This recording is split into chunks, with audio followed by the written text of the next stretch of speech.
Welcome to உன்னாஸ் flavours. நம்ம இன்றைக்கி பார்க்க போகிறது ஒரு ஈஸி டிஃபன் ரெசிபி தான். இது வந்து என்கிட்ட இட்லி 4 இட்லி இருந்தது, அதை கட் பண்ணி வச்சுருக்கேன்.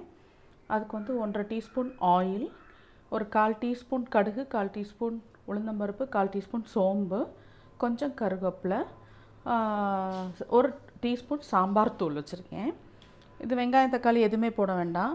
கொஞ்சம் உப்பு, இந்த சாம்பார் தூள் போடுறதுனால அதுக்கு உள்ள உப்பு மட்டும்தான் வச்சுருக்கேன். ஒரு 1/4 டீஸ்பூனோட கம்மியாக வச்சுருக்கேன்.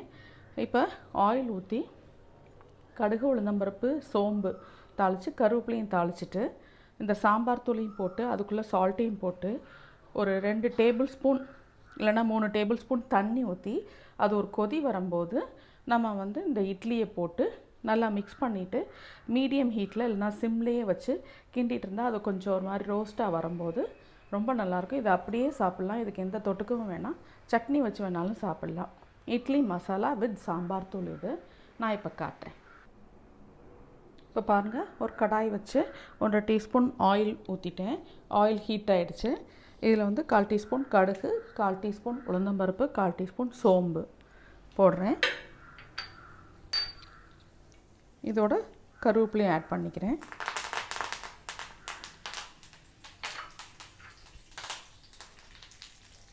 இந்த உளுந்தம்பருப்பு கொஞ்சம் செவக்கட்டும்.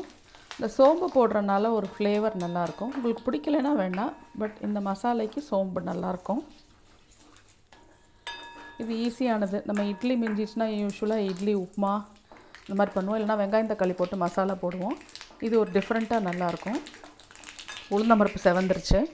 இப்போ இதில் அந்த சாம்பார் தூளை போடுறேன். தேவையான அளவு அந்த உப்பையும் போடுறேன்.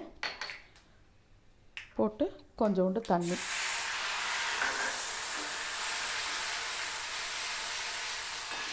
கொஞ்சம் தண்ணி.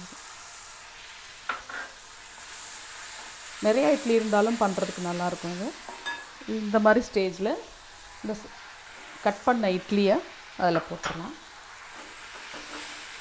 போட்டு நல்லா மிக்ஸ் பண்ணிடுங்க.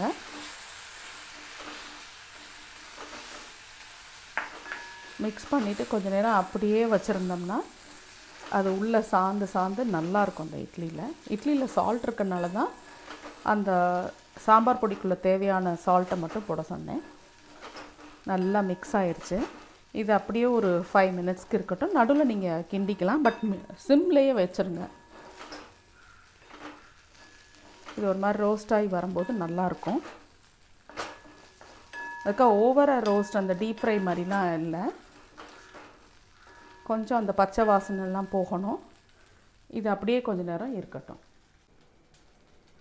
இப்போ பாருங்கள், 5 மினிட்ஸ் ஆயிடுச்சு. நம்ம இட்லி மசாலா ரெடி ஆயிடுச்சு. இது அப்படியே சாப்பிட்றதுக்கு நல்லாயிருக்கும். ஆயில் கம்மியாக தான் ஊற்றிருக்கேன். நீங்கள் வேணால் இன்னும் கொஞ்சம் ஊற்றினா அந்த நல்லா இன்னும் கொஞ்சம் ரோஸ்ட்டாக வரும். இப்போ இதை எடுத்து காட்டுறேன்.